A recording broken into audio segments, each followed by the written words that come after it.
Bismillahirrahmanirrahim. Assalamualaikum warahmatullahi wabarakatuh. Waalaikumsalam.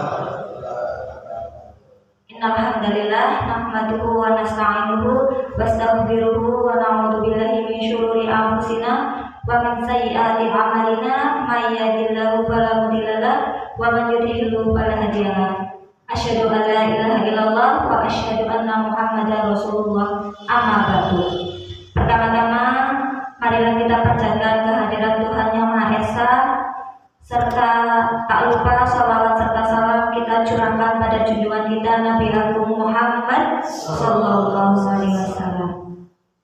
Ya, yang terhormat Bapak Wahyono selaku Kepala SD Negeri 1 Purwojati, kemudian yang terhormat pula Bapak dan Ibu Guru rekan sejawat dari SD Negeri 1 Purwojati yang telah memberikan waktunya pada kesempatan kali ini terkait dengan diseminasi budaya positif.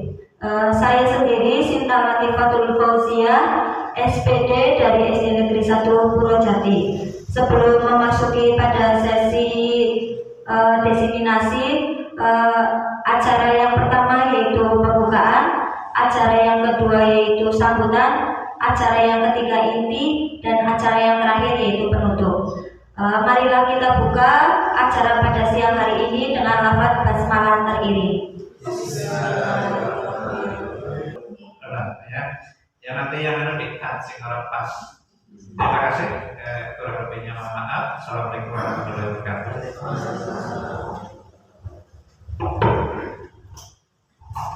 Terima kasih kepada Bapak Wahyono yang telah memberikan sambutan. Mohon izin Bapak Ibu untuk berdiri menyanyikan Mars Guru Penggerak terlebih dahulu. Monggo.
Belajar bergerak berbagi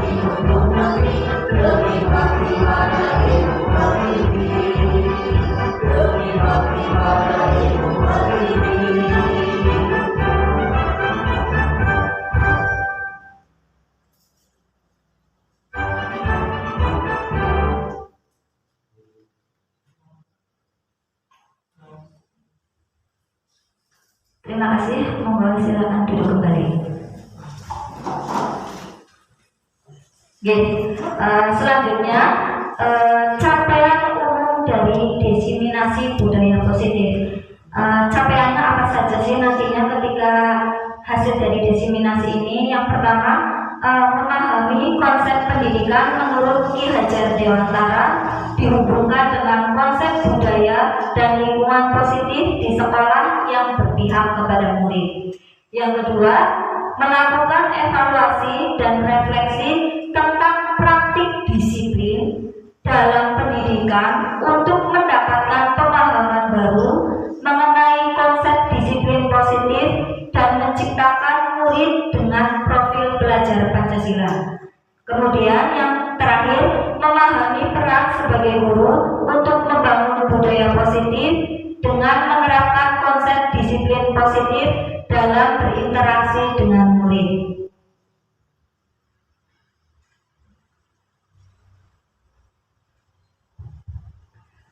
Setelah itu, apa sih capaian khususnya? Capaian khusus dari diseminasi budaya positif yang pertama, nantinya mendemonstrasikan konsep budaya positif yang di dalamnya terdapat konsep perubahan paradigma, stimulus respon, dan teori kontrol, 3 teori motivasi perilaku manusia, kemudian motivasi internal dan eksternal, keyakinan kelas, hukuman dan penghargaan, serta 5 kebutuhan dasar manusia dan 5 posisi kontrol guru dan segitiga restitusi. Yang kedua, menerapkan strategi disiplin positif yang memerdekakan murid untuk menciptakan ekosistem sekolah yang aman serta berpihak pada murid. Yang ketiga, bersikap reflektif dan kritis terhadap budaya di sekolah dan senantiasa mengembangkan sesuai kebutuhan sosial dan murid.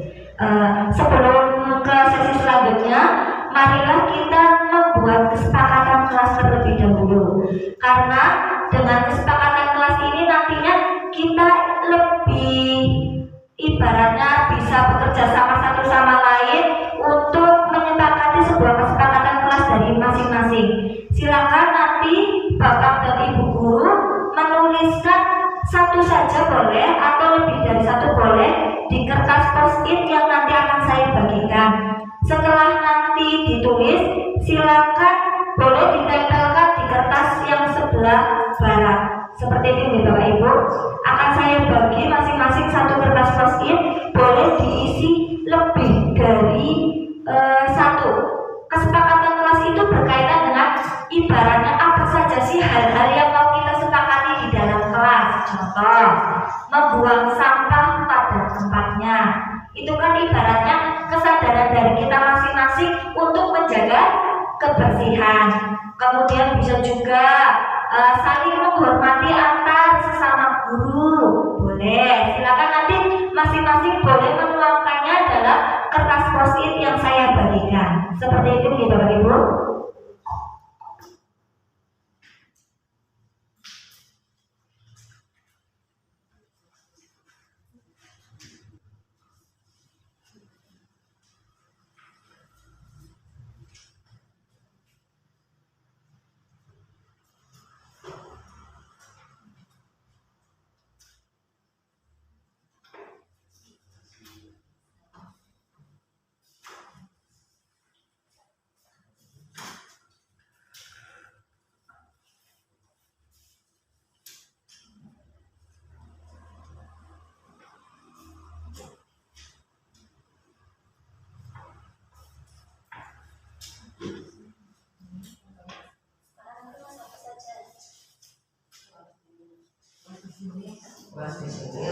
Ini betul. Kelas di sini selama kita mengikuti diseminasi monggo nanti bisa tentang kebersihan boleh, tata tertib boleh, monggo.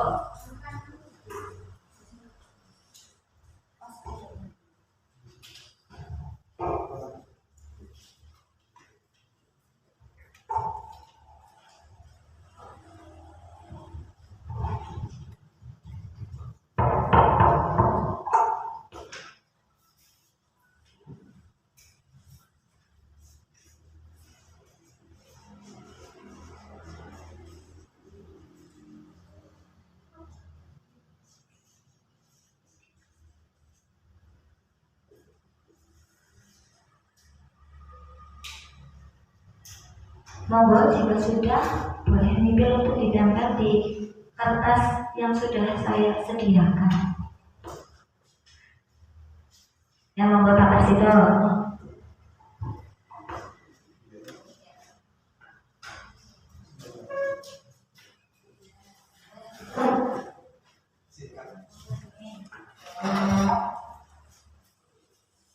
Terima kasih Pak Karsito dan Boni. Ini monggo yang lain.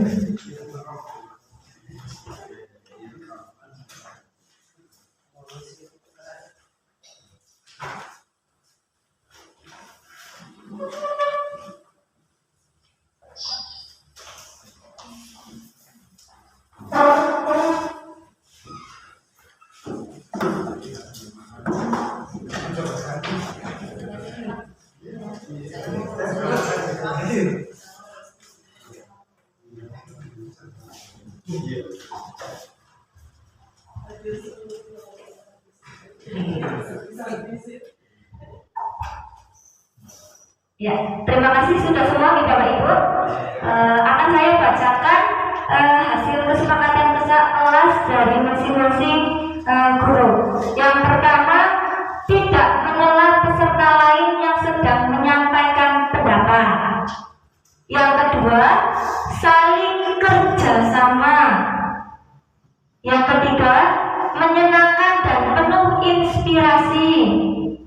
Keempat, menghargai saat ada yang berbicara, menjaga kebersihan, memulai dan selesai tepat waktu, bebas berpendapat.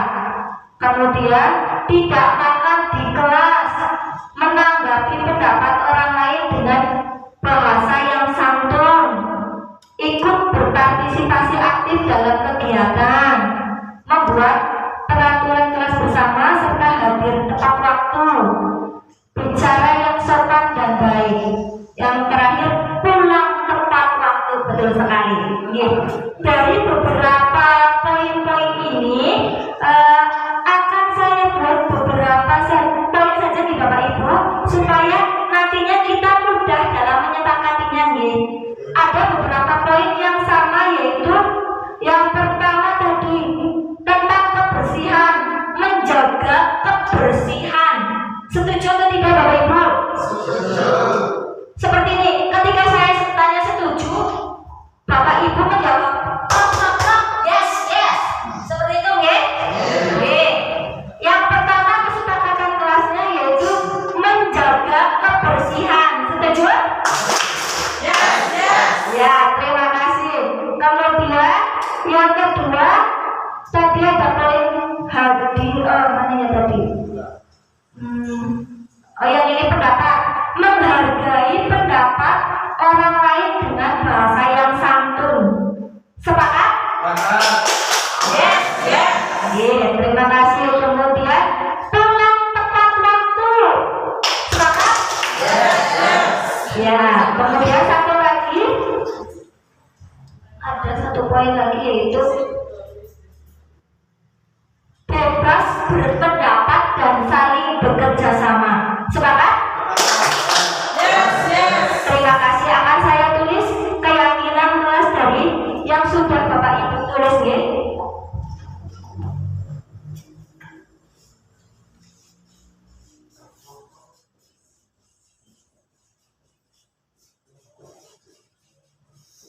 Yang pertama tadi menjaga kebersihan, ya.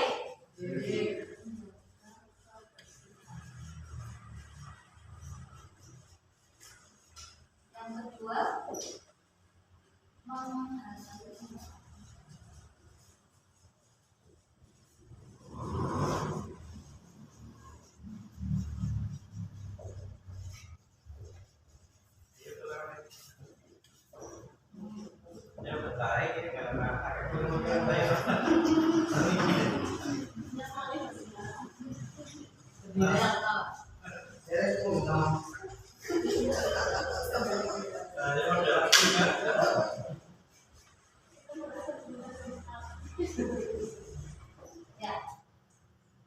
ada 4 kesepakatan kelas yang sudah kita buat: menjaga kebersihan, menghargai pendapat orang lain, bekerja sama, dan pulang tepat waktu.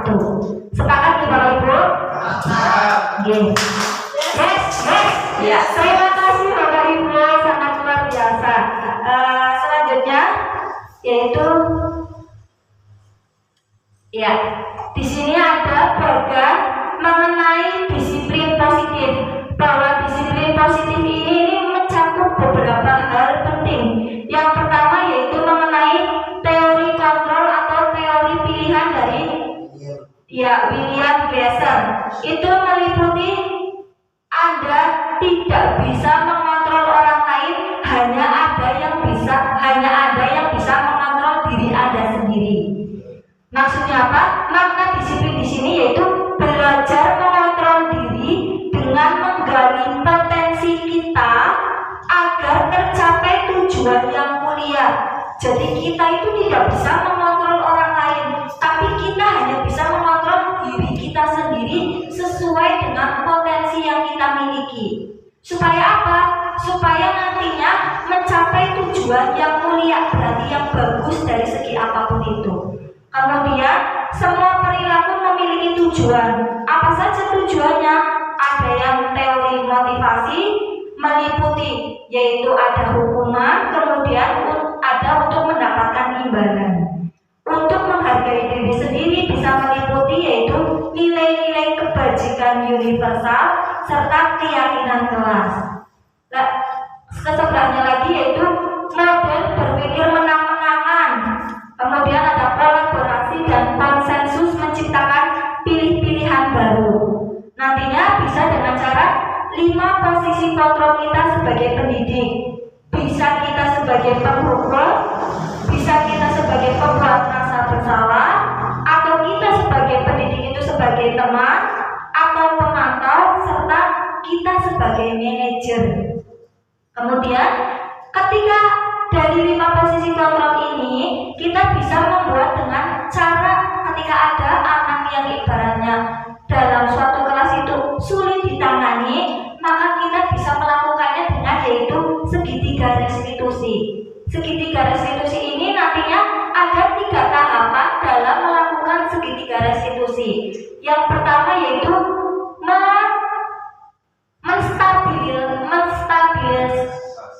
menstabilkan identitas, yang kedua validasi kebutuhan, dan yang terakhir menanyakan keyakinannya. Jadi dicari tahu dulu anak itu kenapa melakukan hal demikian, kemudian divalidasi apa saja sih kebutuhan dari anak tersebut, baru nanti menanyakan terkait keyakinan yang kita sudah buat, seperti itu. Selanjutnya realitas, kebutuhan kita berbeda, kita berusaha memahami pandangan orang lain tentang dunia, di mana setiap orang memiliki gambaran yang berbeda. Maka dari itu antara satu guru dengan satu guru yang lainnya pasti memiliki pandangan yang berbeda-beda. Tetapi dari beberapa pandangan itu nantinya bisa menjadikan satu jika kita dikolaborasikan dengan sesuatu yang baik. 5 kebutuhan dasar manusia itu apa saja? Setiap manusia itu memiliki kebutuhan untuk bertahan hidup, kemudian penguasaan, kemudian kasih sayang dan rasa ingin diterima, serta kesenangan dan kebebasan. Itulah poin-poin penting dari disiplin positif. Apa sih makna dari disiplin? Disiplin itu sendiri berasal dari bahasa Latin disiplina, yang artinya belajar. Makna asal dari kata ini berkonotasi dengan disiplin diri dari murid-murid Socrates dan Plato. Disiplin diri membuat orang menggali potensinya menuju sebuah tujuan yang dia hargai. Namun dalam budaya kita, makna disiplin itu telah berubah menjadi sesuatu yang dilakukan seseorang kepada orang lain untuk mendapatkan kepatuhan. Betul apa tidak, Bapak Ibu? Jadi kebanyakan orang disiplin itu bukan karena rasa tanggung jawab, tetapi lebih rasa pada untuk mentaati atau mematuhi peraturan saja. Ya apa tidak, Bapak Ibu? Kemudian nilai-nilai kebajikan universal. Nilai-nilai kebajikan universal ini tujuannya yaitu mulia yang ingin dicapai setiap individu. Nilai bersifat universal umum, maksudnya dalam lintas bahasa, suku bangsa, agama maupun latar belakang, bahwa setiap perilaku maupun perbuatan memiliki suatu tujuan. Pasti orang berbuat sesuatu itu karena memiliki tujuan tertentu. Nilai-nilai kebajikannya apa saja? Yaitu sesuai dengan profil pelajar Pancasila, yaitu beriman, bertakwa kepada Tuhan Yang Maha Esa, dan berakhlak mulia. Kemudian mandiri, bernalar kritis, berkebinekaan global, gotong royong, dan kreatif. Ya, tadi sudah membuat keyakinan kelas. Jadi mengapa sih tidak peraturan saja? Mengapa harus keyakinan kelas? Kira-kira kenapa sih kita seringnya itu membuat peraturan bukan keyakinan atau kesepakatan? Monggo, ada yang mau berpendapat. Sebabnya apa? Kenapa kok seringnya membuatnya peraturan bukan keyakinan atau kesepakatan? Monggo silakan yang lain, mau ada yang berpendapat?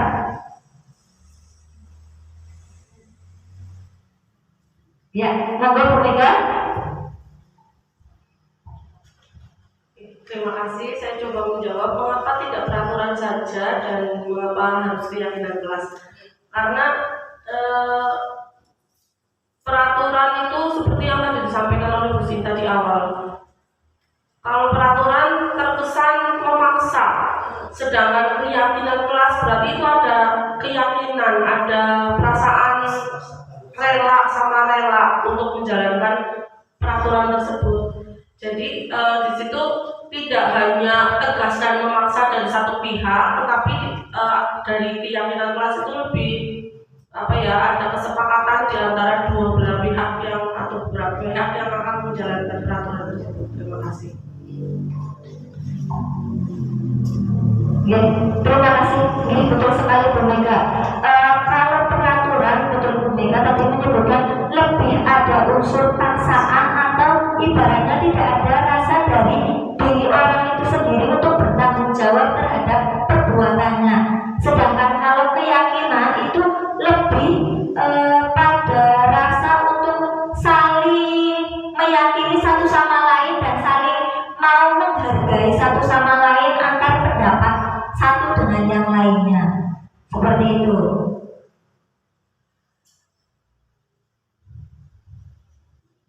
Ya, di sini ada yang sebelah kanan ada peraturan, yang sebelah kiri yaitu keyakinan kelas. Peraturan di situ poin yang pertama, selalu kembalikan buku ke tempatnya. Keyakinan kelasnya berkaitan dengan rasa tanggung jawab, betul sekali. Dilarang mengganggu orang lain, berarti berkaitan dengan sikap kita untuk menghormati atau menghargai orang lain. Kemudian hadir di sekolah 15 menit sebelum pembelajaran dimulai.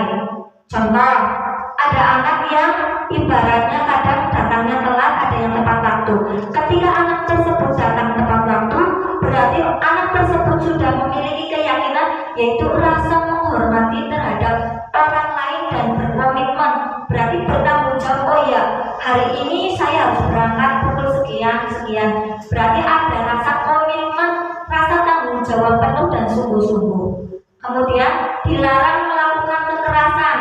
Ini berkaitan dengan keselamatan serta menghormati orang lain. Dilarang menggunakan narkoba, berkaitan dengan kesehatan, betul. Bergantian atau menunggu giliran, berarti menghormati orang lain dan melatih kita untuk bersikap sabar. Kemudian gunakan masker, berkaitan dengan kesehatan dan keselamatan. Jangan berlari di kelas atau koridor, berkaitan dengan keselamatan dan keamanan. Jadi keyakinan itu berkaitan dengan apa yang kita yakini, sikap kita itu bagaimana. Seperti tadi poin-poinnya sudah dijelaskan, mengembalikan buku, oh berarti ini rasa tanggung jawabku, saya sudah meminjam, berarti saya harus mengembalikannya sesuai dengan aslinya dan tanpa ada sedikit ibaratnya Jadi rasa tanggung jawabnya itu benar-benar harus diterapkan seperti itu. Ya, di sini ada bagian lingkaran, ada peraturan kelas, kemudian keyakinan kelas, lingkungan yang positif nantinya akan membentuk yaitu budaya positif. Jadi budaya positif itu awal mulanya itu dari adanya peraturan, kemudian dibuat seperti tadi ada kesepakatan ataupun keyakinan kelas, nantinya akan menciptakan lingkungan yang positif. Ketika lingkungan positif, pasti setiap orang akan merasa lebih nyaman, lebih aman, dan lebih dalam segala hal itu lebih kepenak seperti itu. Nah, nanti dari hal-hal itulah nantinya bisa menghasilkan yaitu budaya positif di lingkungannya seperti itu.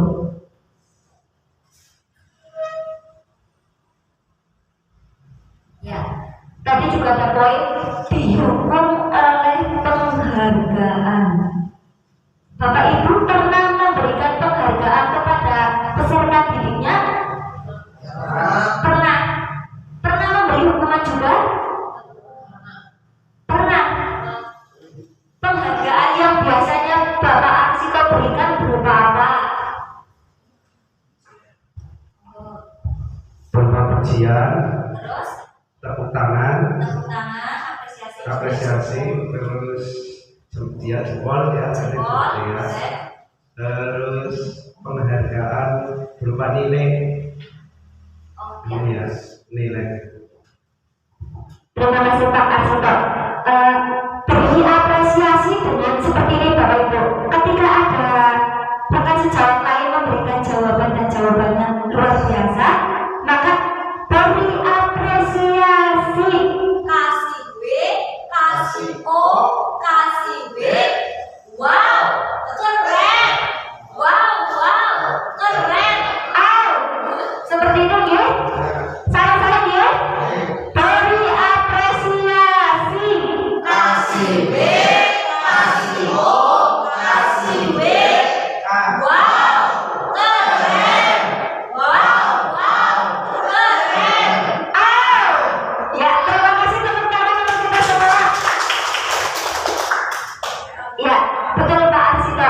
Kita memang sebagai pendidik harus menyerahkan beberapa penghargaan kepada peserta didik kita, bisa dengan tepuk tangan, pemberian jempol, pemberian nilai yang bagus, dan lain sebagainya. Di sini dihukum oleh penghargaan ada beberapa poin. Yang pertama yaitu pengaruh jangka pendek dan jangka panjangnya. Kemudian penghargaan untuk menghukum, penghargaan itu untuk mengurangi ketepatan, penghargaan itu kadang tidak efektif, kemudian penghargaan bisa merusak hubungan. Kira-kira dari poin ini ada satu poin yang kadang masih ada di benak saya Bapak Ibu. Penghargaan itu tidak efektif, sebabnya kira-kira apa? Kita memberi penghargaan tapi kok kurang efektif, kira-kira sebabnya apa? Mungkin ada yang bisa berpendapat? Memberi penghargaan tapi kurang efektif. Dari Profesi monggo. Silakan. Penghargaan efektif itu apa? Penghargaan yang diberikan anak tidak pas dengan apa yang diharapkan anak. Monggo.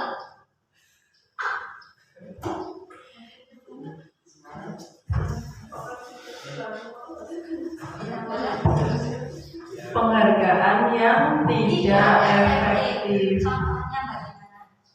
Ini sharing saja nih Bapak Ibu. Kira-kira kan kita di sini sambil belajar bersama-sama. Penghargaan yang tidak efektif itu seperti apa kira-kira? Mungkin yang tidak sesuai dengan keinginan siswa gitu. Oh iya, terima kasih. Tidak Ada yang sesuai lain? diharapkan siswa mungkin. Iya, terima kasih. Kemudian yang lain, Bu ini monggo sudah menyiapkan mic-nya. Silakan. Kalau saya sendiri sih yang kurang efektif itu pemberian uang. Pemberian uang, Ya, betul. karena nanti sama anak biasanya untuk jajan. Iya, betul. Terima kasih. Ya, cukup. Ya, terima kasih. Iya, betul sekali. Jadi penghargaannya tidak efektif ini betul seperti Bu ini. Contohnya ketika kita memberikan uang, kadang asumsi anak itu uang, kadang malah menjadikan kecenderungan yang kurang bagus dalam arti, oh besok naik aku bisa, aku harus beri uang bapak ibu guru. Nah itu ibaratnya memacu anak untuk berpikirnya hanya berpikir ya seperti itu. Menurut saya juga betul itu kurang efektif. Ada alternatif lain yang ibaratnya bisa memotivasi anak untuk lebih menghargai dirinya dan orang lain. Terima kasih untuk Bu Yoni dan Bu Nesti. Ya. Selanjutnya kasih B, kasih O-nya nanti B. Ada beberapa poin-poin terkait pertanyaan tindakan guru. Kemudian kira-kira dari poin-poin ini merupakan sebuah hukuman atau konsekuensi. Nomor 1, perhatikan, mencatat 100 kali di dalam buku kalimat saya tidak akan terlambat lagi karena terlambat ke sekolah. Kemudian lari mengelilingi lapangan basket 2 kali karena terlambat hadir di sekolah. Murid diminta untuk push up 15 kali karena tidak menggunakan masker ke sekolah. Menggantikan kertas tugas teman yang telah dicoret-coret. Membersihkan tumpahan air di meja tulis karena tersenggol pada saat belajar. Monggo dari poin pertanyaan ini silakan ada yang kepengen banget mencoba menjawab dari semua poin ini, monggo. Nanti jadi bisa dikasih B, kasih O, monggo.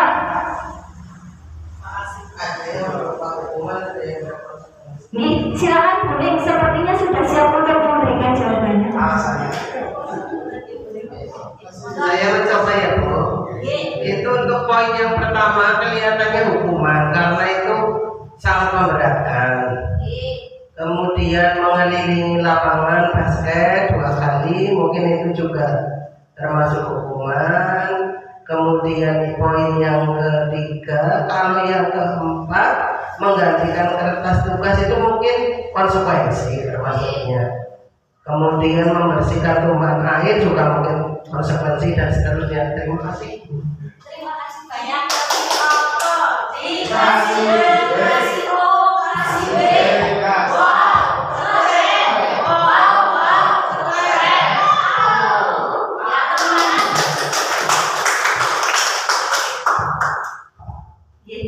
Kita coba cek jawaban dari Buning. Silakan disimak Bapak Ibu. Ya, betul sekali jawaban dari Bu Ningsih. Terima kasih banyak. Ternyata mencatat 100 kali atau 100 kali di dalam buku kalimat saya tidak akan terlambat lagi. Nanti ping 100 itu termasuknya hukuman. Sedangkan lari mengelilingi juga sama karena itu fisik, lebih ke arah hukuman. Yang konsekuensi itu menggantikan kertas tugas teman yang telah dicoret-coret, konsekuensi. Membersihkan tumpahan air di meja tulis karena tersenggol, konsekuensi. Murid disuruh untuk mengenakan sepatu seharian di sekolah karena tidak mengenakan sepatu hitam, hukuman. Lari mengelilingi lapangan basket 2 kali karena terlambat 10 menit. Itu kan karena anak itu sendiri itu tanggung jawab, berarti konsekuensinya karena telat, maka tadi lari mengelilinginya berapa kali? 2 kali, itu konsekuensi. Ya, terima kasih. Ya, maka dari itu apa sih perbedaan antara hukuman dan konsekuensi? Hukuman itu sifatnya menyakitkan dan harus menyakitkan, harus terjadi sesuatu yang menyakitkan dan harus terjadi. Kemudian membuat anak itu sakit, baik itu fisiknya maupun hati nuraninya. Anak menjadi memiliki rasa benci terhadap sebuah kedisiplinan. Adanya unsur paksaan mendorong anak untuk menyakiti diri sendiri. Kemudian konsep diri yang buruk, anak belajar untuk menyembunyikan kesalahan. Kemudian anak jadi kadang marah, rasa bersalah, kemudian dihargai oleh orang lain. Tetapi ketika konsekuensi itu lebih pada sesuatu yang harus terjadi, membuat anak merasa nyaman, tidak nyaman dalam jangka waktu pendek saja, tapi untuk jangka panjangnya anak sudah, oh ya ini kan karena tanggung jawab saya harus konsekuensi terhadap apa yang sudah saya perbuat. Hanya ketika itu saja. Kemudian anak menghargai untuk lebih disiplin lagi dan tidak mengulanginya lagi. Kemudian memberikan stimulus dan tanggapan, mendorong anak agar mudah menyesuaikan diri, menjadi memiliki konsep diri yang lebih baik. Anak belajar untuk mematuhi peraturan serta dibuat tidak nyaman, diasingkan untuk sementara. Jadi sifatnya tidak jangka panjang kalau konsekuensi, tapi kalau hukuman itu lebih menyakitkan, membuat anak itu kadang dikucilkan juga, seperti itu.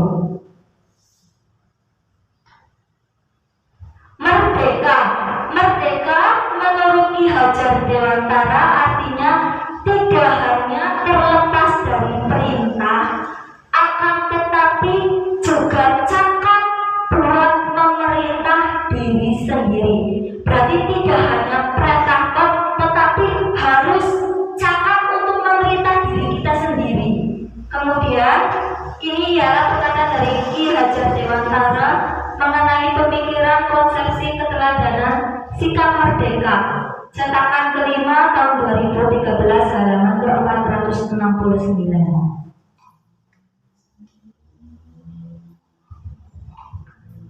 Selanjutnya, kebutuhan dasar manusia.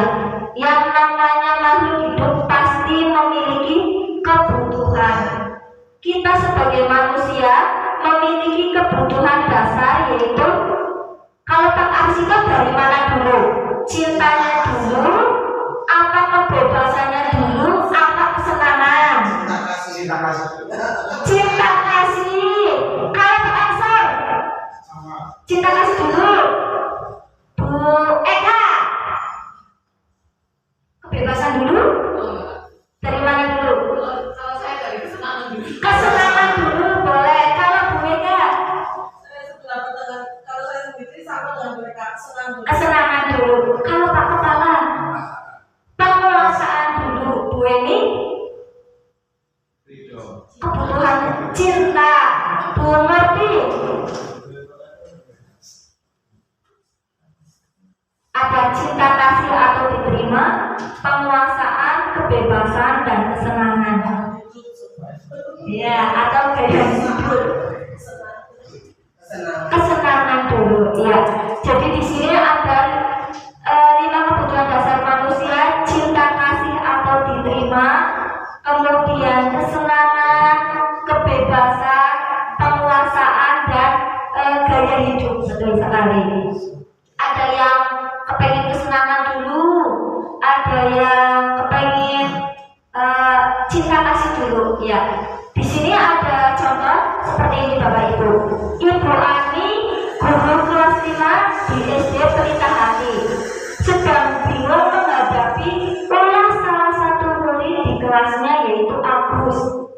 Beberapa anak telah datang dan mengeluhkan Agus yang seringkali meminta bekal makan siang mereka dengan dipaksa. Jika Anda menghadapi situasi seperti Ibu Ani, apa yang akan Anda lakukan? Menurut Anda, kira-kira apa alasannya si Agus itu melakukan hal tersebut? Sepertinya Pak Ansor ini sudah siap menjawab. Ketika Pak Ansor sebagai guru di kelas 5 menghadapi siswanya seperti itu, apa yang akan Pak Ansor lakukan, dan kira-kira alasannya Agus itu kenapa kau melakukan hal tersebut? Terima kasih untuk waktunya.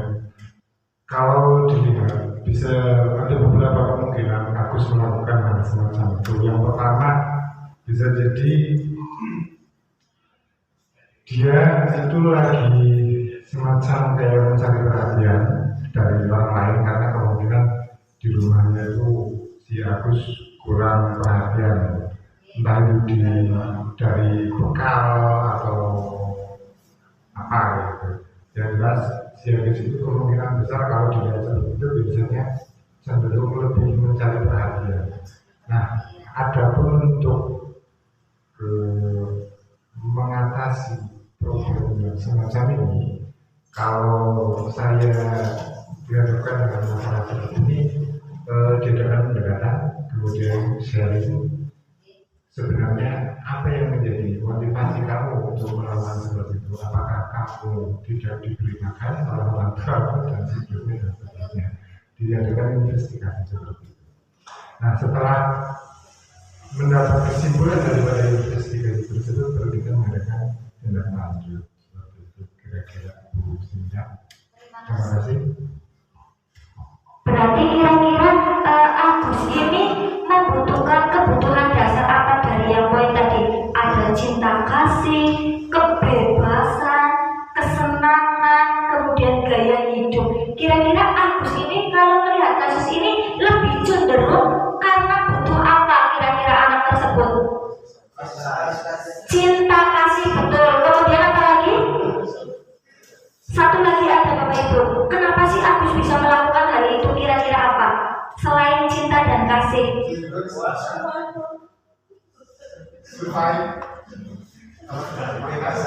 Kebebasan, betul sekali Pak Arsito. Iya. Mungkin karena saking anak itu tersebut mungkin pernah memiliki rasa atau pikiran apapun, jadi yang kepengen bebas dengan cara ini melakukan hal-hal seperti ini. Tapi karena anak tersebut butuh yaitu rasa cinta kasih atau ingin diterima oleh teman-temannya ataupun perhatian dari bapak ibu gurunya. Terima kasih.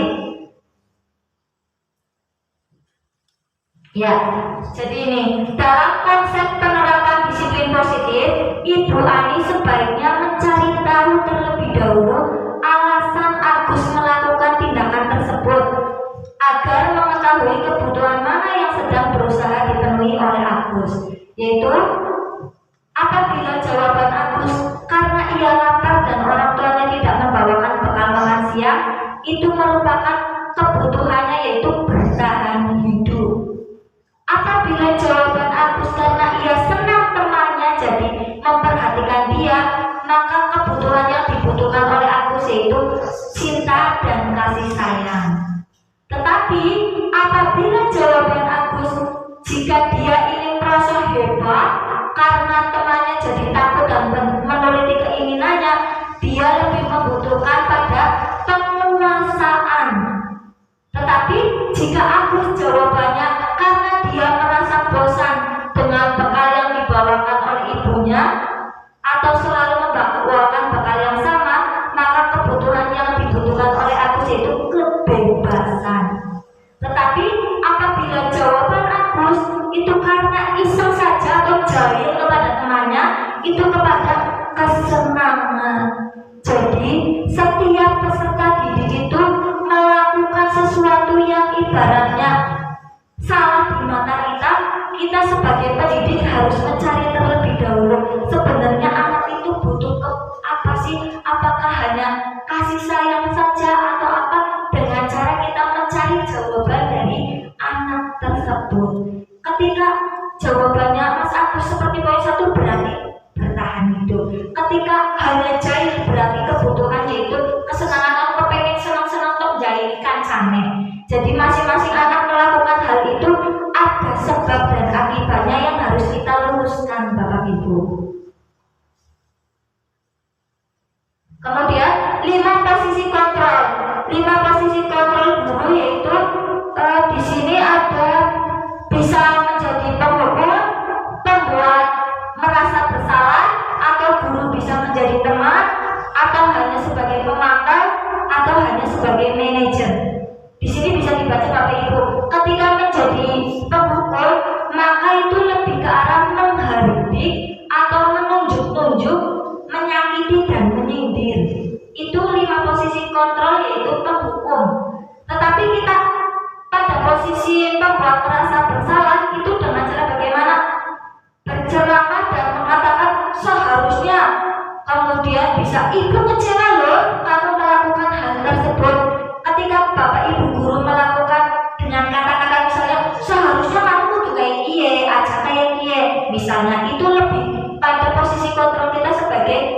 membuat anak itu merasa bersalah. Kemudian kita guru juga harus sebagai teman kepada peserta didik kita dengan cara bagaimana membuatkan alasan-alasan untuk muridnya. Maksudnya di sini kita juga tidak harus, ada saatnya kita menjadi teman bagi peserta didik kita. Kadang kan kalau anak-anak yang sudah dewasa, terutama kelas tinggi kadang curhat, maka dari curhatan itu kita bisa memposisikan diri kita sebagai teman, tetapi dengan catatan kita sebagai pendidik tetap memberikan arahan-arahan agar anak tersebut itu tidak keluar dari kebiasaan-kebiasaan yang tidak wajar seperti itu. Kemudian guru itu juga bisa sebagai pemantau. Pemantau di sini menghitung dan mengukur, memantau sejauh mana sih anak ini berbuat salah, tindakan apa saja yang kiranya harus saya berikan agar anak tersebut tidak mengulanginya lagi.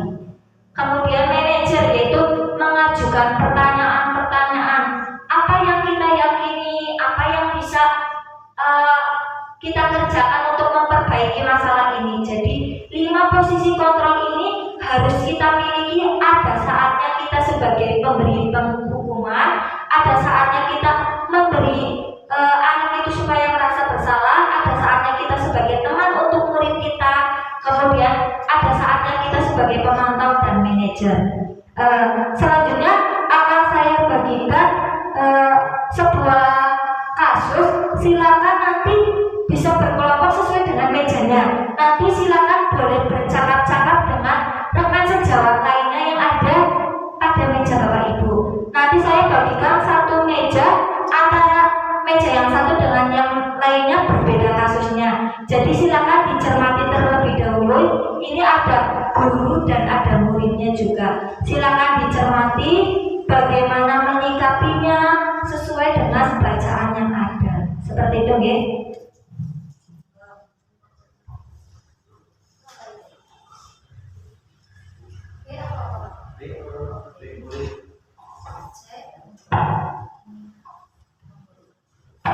Silakan dicermati terlebih dahulu.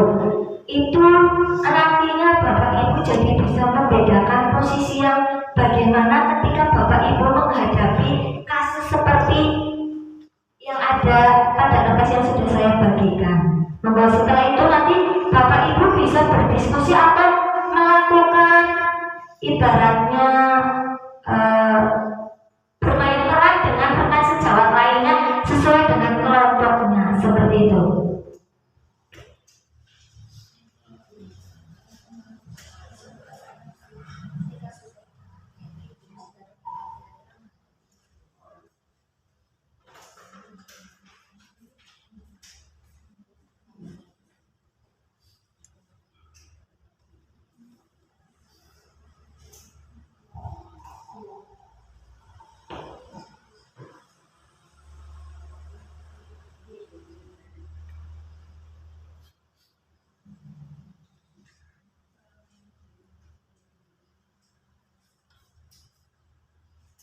Dicermati dulu saja, tidak apa-apa. Nanti minta satu kelompok untuk bermain peran sesuai dengan studi kasus yang sudah saya bagikan, seperti itu.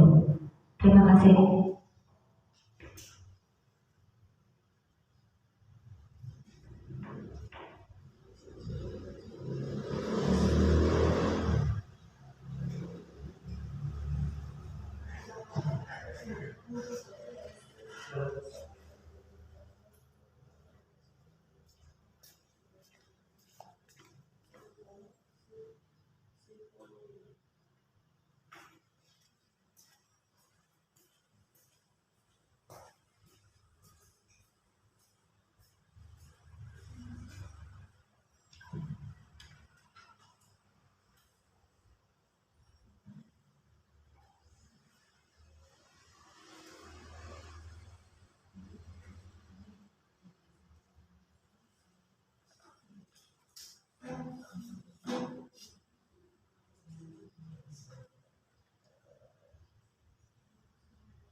Sudah Bapak Ibu? Sudah? Sudah dicermati setiap bacaannya? Sudah? Sudah? Silakan satu kelompok boleh untuk maju sesuai dengan kasus yang ada, monggo. Kira-kira nek ada muridnya Bapak Ibu seperti itu, Bapak Ibu sebagai pendidik menyikapinya seperti apa? Silakan, monggo. Kelompok mana? Atau dari kelompok ini kelompok do, kelompok re, kelompok mi. Silakan mau kelompok do, re atau mi. Do, Pak. Ya, silakan boleh di tempat duduk saja. Nanti saya berikan linknya seperti itu. Monggo pada kelompok do untuk bermain peran sesuai dengan yang sudah saya bagikan. Silakan. Berarti dua muridnya tidak apa-apa, gurunya satu, seperti itu. Oke? Oke. Terima kasih, monggo.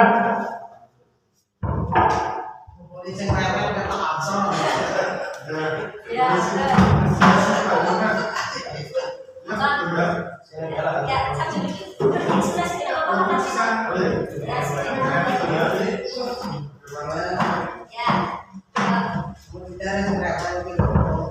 terima kasih Bu Sinta, kami akan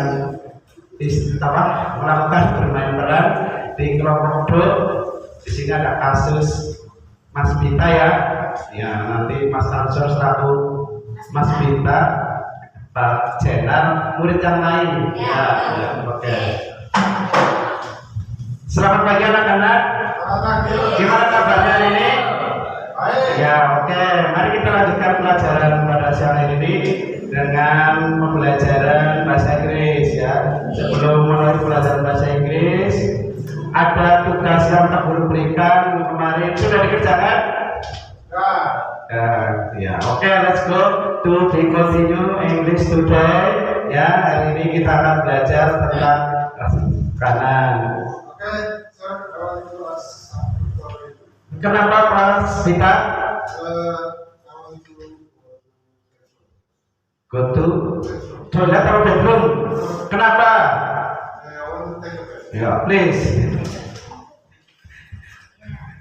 Ya. Oke teman-teman, anak-anakku, mari kita lanjutkan pelajaran. Teman kalian satu Mas Vita izin ke belakang, nggak apa-apa kan? Iya. Tadi pagi katanya bolak-balik izin ke belakang, hari ini ke belakang lagi. Ya. Jangan-jangan jajan ya, nanti kita tanyakan ya. Begitu ya Mas Jenar? Ya, itu Bu Sinta, kasus yang ada di kelas kami yaitu komunikasi yang sulit. Ya, awalnya sulit ya dilakukan oleh seorang anak bernama Bita. Ya, tapi si Bita itu melakukan aksi lah istilahnya, caper dengan bolak-balik ke belakang ke toilet. Ya. Iya, kurang tahu apa yang dilakukan kita, kenapa melakukan semacam itu, apakah karena ingin dikenal di aktif di kelas, tapi di belakang juga tidak dikerjakan apa-apa. Ya, mungkin ada solusi yang bisa dipecahkan. Itu kelas do. Terima kasih. Terima kasih kepada Pak Arsito dan kelompok do. Iya betul. Kasus dari kelompok do yaitu ada seorang peserta didik bernama Bita yang ketika setiap proses pembelajaran berlangsung itu izin ke belakang. Entah itu alasannya apa, selalu entah bergantian pelajaran apapun, selalu alasannya izin ke belakang. Kira-kira dari kelompok lain ada siswa yang seperti itu, Bapak Ibu sebagai pendidik dalam menghadapi anak tersebut bagaimana?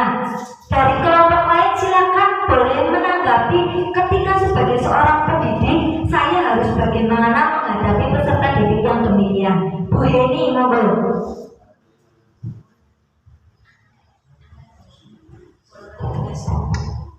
Oh ya, kebetulan anak saya juga banyak yang seperti itu. Tapi Ya, pertama saya diizinkan memang, tapi dengan cara bergantian. Kemudian saya ngikutin dari belakang apakah anak tersebut memang benar masuk ke toilet atau enggak.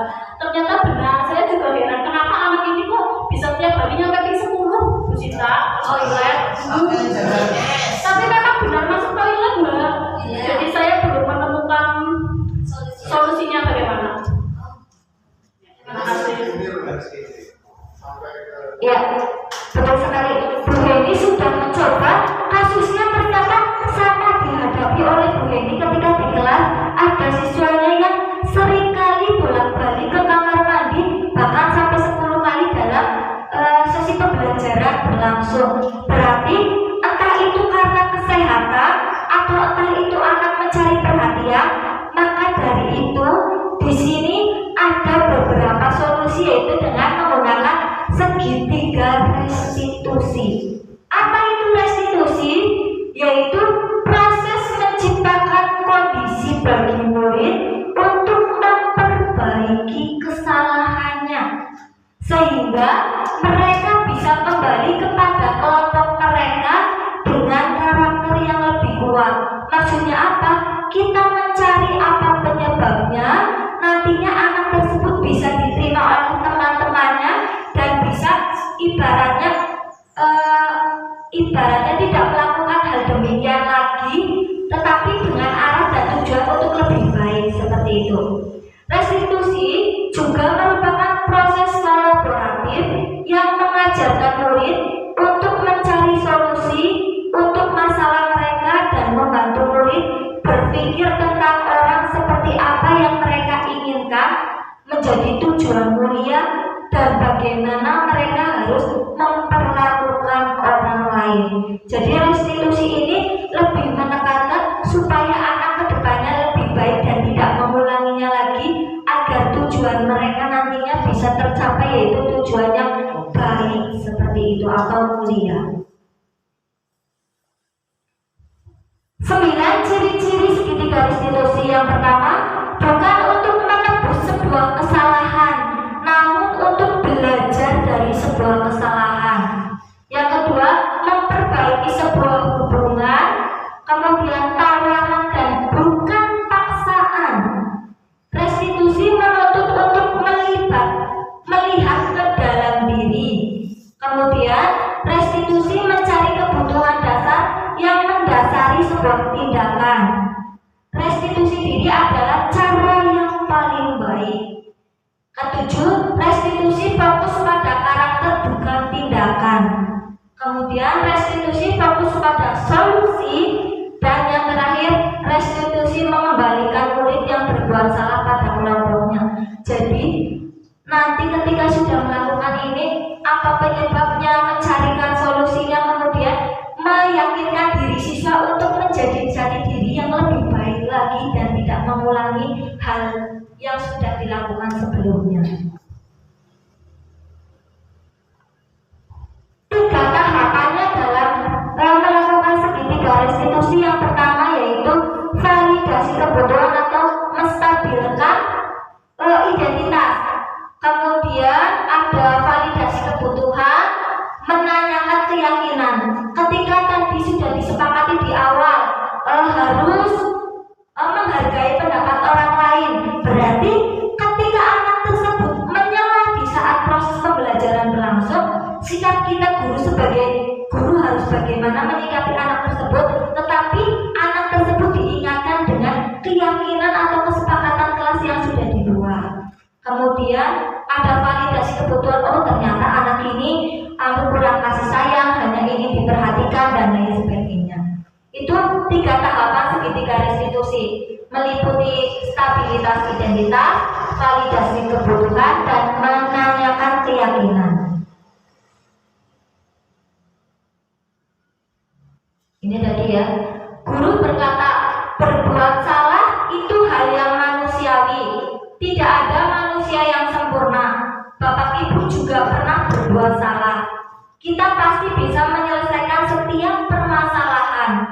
Bapak Ibu tidak tertarik untuk mencari siapa yang salah. Tetapi Bapak Ibu harus lebih tertarik untuk menyelesaikan sebuah masalah. Kalau kamu menyalahkan diri sendiri secara terus-menerus, apakah kamu bersikap baik pada diri sendiri? Itu jadi contoh perkataan ketika kita ingin stabilitas seidentitas peserta didik kita. Jadi kita ibaratnya introspeksi diri dulu. Kenapa sih anak tersebut itu? Apakah karena kitanya atau memang dasar anaknya seperti itu? Kita cari akar permasalahannya, baru kita carikan solusi yang kiranya tepat baik untuk kita sebagai pendidik dan bagi peserta didik kita. Seperti itu.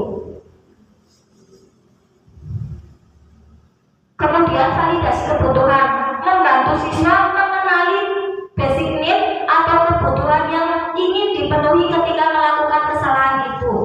Pada dasarnya, setiap tindakan manusia tujuannya adalah untuk memenuhi basic need atau kebutuhan. Apa itu power, freedom, love and belonging, fun atau survival. Ya betul. Guru berkata, kamu bisa saja melakukan hal yang lebih buruk, tapi kamu tidak melakukannya kan? Kamu pasti punya alasan mengapa melakukan hal tersebut. Apa yang penting bagi kamu? Setelah anak tersebut ditanya, apa sih manfaatnya ketika kamu melakukan hal tersebut? Kita bisa melontarkan dengan pertanyaan-pertanyaan seperti ini. Maukah kamu belajar cara lain untuk mendapatkan apa yang kamu butuhkan tanpa dengan cara ibaratnya tadi meminta bekal kepada teman, ada yang ibaratnya benar-benar izin ke belakang dan lain sebagainya. Itu ketika memvalidasi sebuah kebutuhan peserta didik. Yang terakhir yaitu menanyakan keyakinan. Menanyakan keyakinan ini bisa guru berkata, apa nilai yang kita percayai di kelas atau sekolah kita tadi? Sesuai kesepakatan awal, oh ya harusnya saya hari ini datang tepat waktu, kemudian harus menghargai dan lain sebagainya. Nilai-nilai universal apa yang telah kita sepakati? Tadi ada nilai tanggung jawab, kemudian nilai bisa dengan nilai kebersihan dan lain sebagainya. Kelas yang ideal itu seperti apa sih? Harapan dari siswa kita itu kelasnya sih ideal bagi mereka itu bagaimana? Apa harus dipenuhi dengan gambar-gambar atau hanya dengan ibaratnya warna-warna yang menarik dan lain sebagainya. Kita sebagai guru bisa dengan menanyakan kepada anak, kenapa sih kamu melakukan hal demikian? Apa yang kamu inginkan? Supaya apa? Supaya nantinya tercipta suasana belajar yang menyenangkan. Seperti itu.